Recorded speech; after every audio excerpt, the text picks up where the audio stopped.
Greetings, Starfighters. Welcome to the Season 9 wrap-up episode of Shameless Cashgrab. This was the season where we looked at Robin Hood movies, or perhaps I should say, Robin Hood movies. I guess the title of this set was mostly accurate.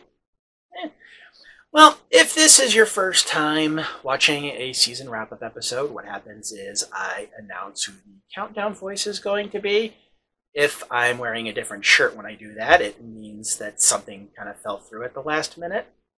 It's been a little, there's been, I'm not really going to get into it, and I don't blame the person at all. There's a sort of an outside circumstances kind of thing. Yeah, if I'm wearing a different shirt, my first choice couldn't do it. So, different shirt, different countdown voice. These things happen. No ill will towards who it was supposed to be. Just there was an issue of timing.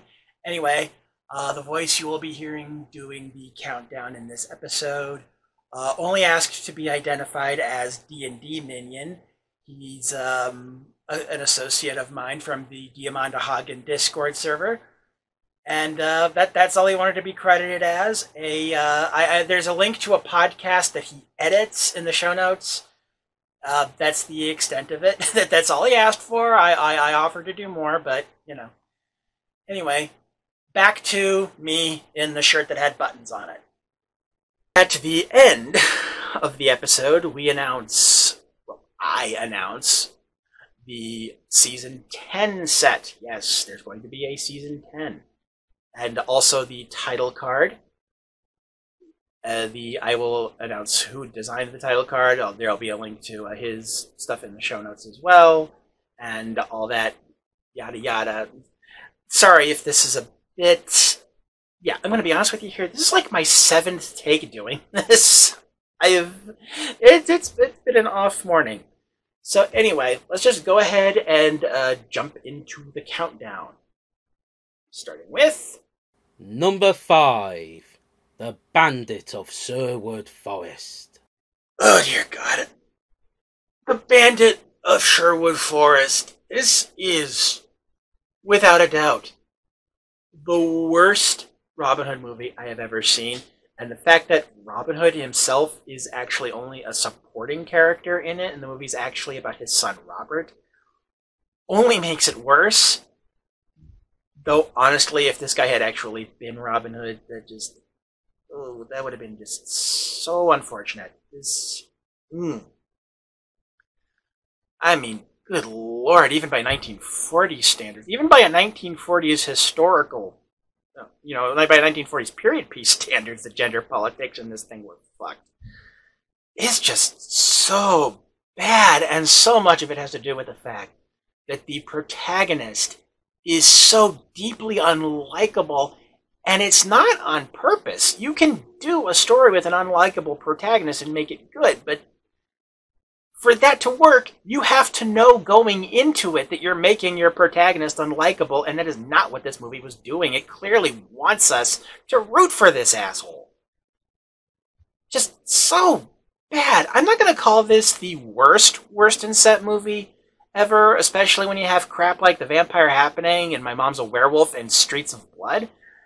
But fuck, it is just awful. I think, I would say, unless you are someone who just needs to see every single Robin Hood movie ever made, avoid this thing. Number 4. The Prince of Thieves. Prince of Thieves, no relation to the Kevin Costner one from the 90s. It's, this had potential.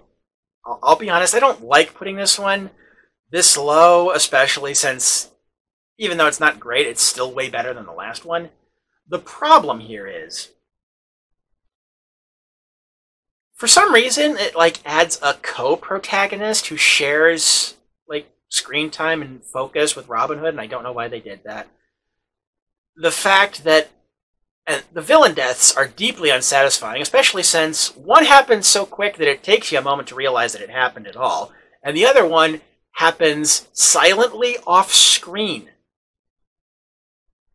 Why? why would they do that? I don't understand. I mean, other than that, it's your fairly bog standard swashbuckling adventure, I guess. I mean, I suppose if you're into that sort of thing, you might enjoy this anyway. Just prepare to get blue balled on the villain death front. Number 5. Wait, no, it's number 3. Sorry. Number 3. The Black Arrow. The Black Arrow would actually probably be number 2 on this set, if not for one glaring problem. See, this set is called Robin Hood Origins, and this guy, fuck all to do with Robin Hood. I don't even, what was this guy's name? Yeah, Richard, right? This movie isn't even set during the time period that most Robin Hood movies that aren't deliberately anachronistic are. It's set like a good 400 years later, I guess. My mom's really better at that historical stuff than I am. This is during the war, just after the War of the Roses. And I mean, it's not a bad movie. I enjoyed watching it, but why is it on this set? I mean, it shares like one actor, I guess, with the other movies, and it reused some of the sets. But other than that, why? Just why? I mean, again, I liked it, and it's not in the bottom, and I mean,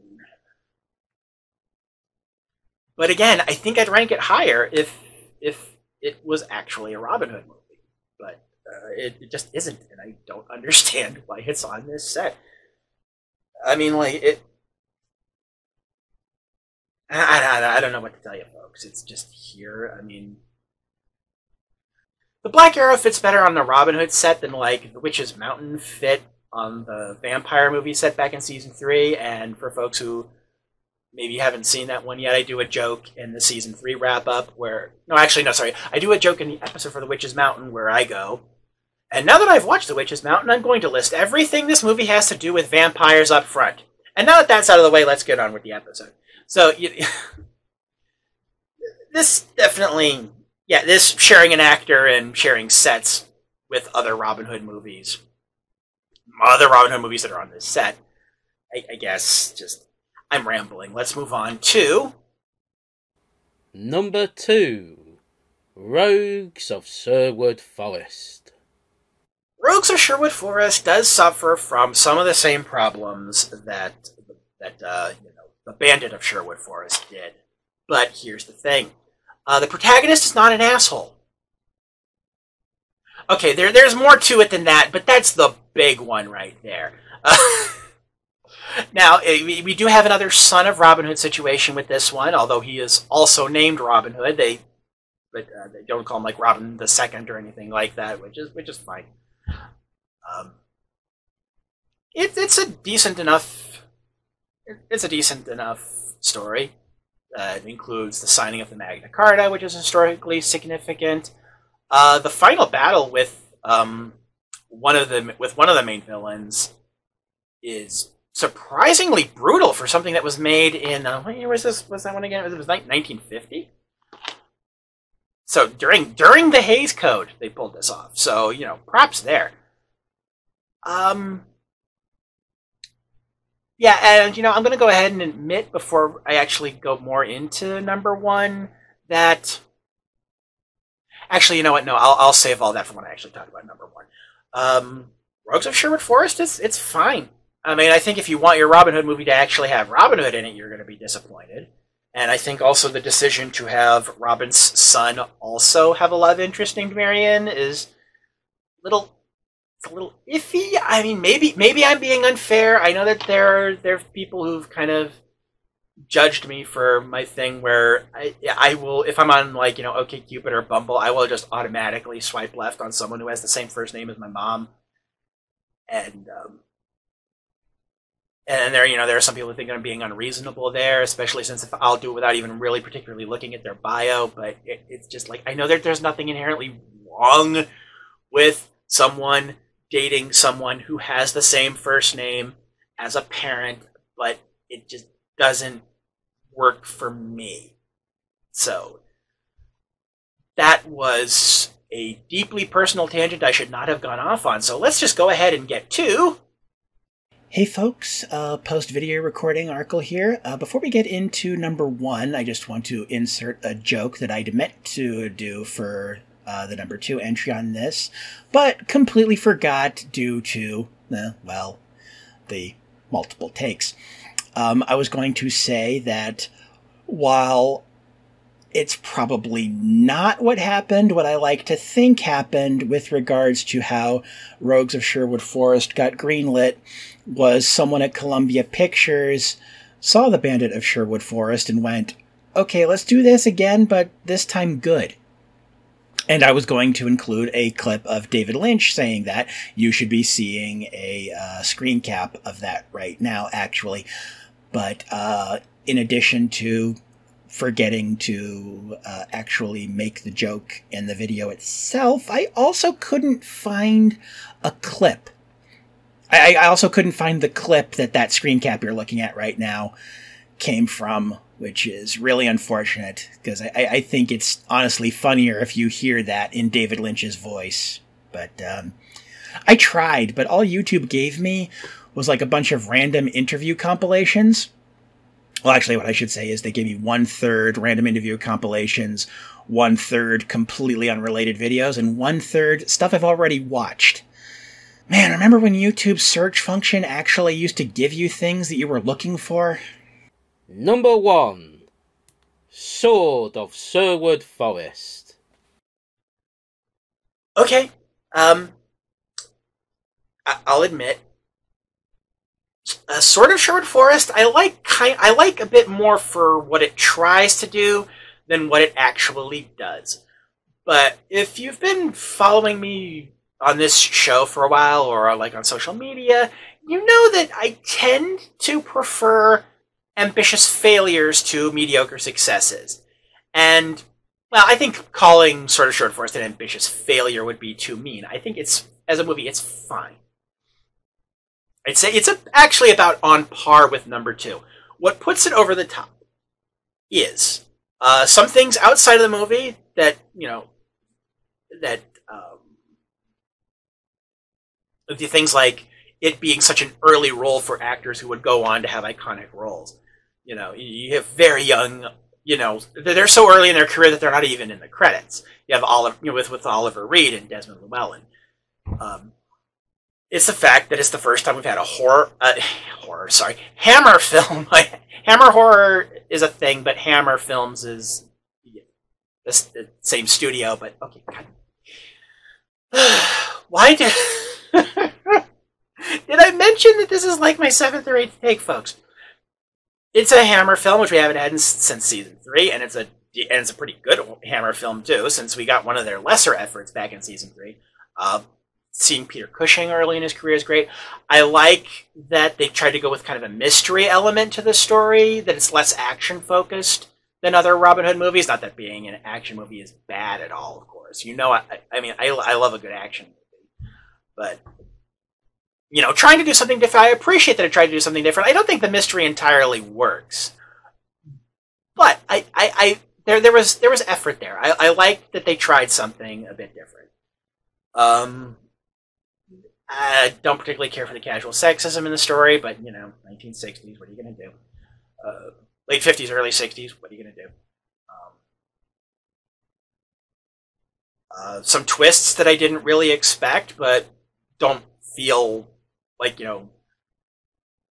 they don't feel like they're put in there for the sake of being twists, It's a gorgeous movie. The location shots are often just beautiful to look at. Although I think the same could be said for most of the movies in this set, but yeah, I going for more of a slow build, adding a mystery element, and while again it doesn't entirely work, I appreciate the effort. And again, Peter Cushing, it's just, I think it's a pretty good movie. Admittedly, a bit more for what it tries to do than what it actually does, which is why some people might think I probably should have put it at number 2 and put Rogues of Sherwood Forest at number 1, but, hey, you're entitled to your opinion. So, battery's running a little low, so let's go ahead and get to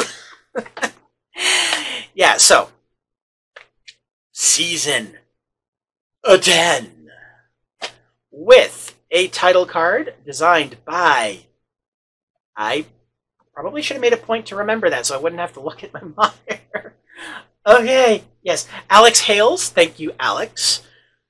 Season 10, we are looking at Cold War thrillers. This should be interesting. Have fun. Stay safe.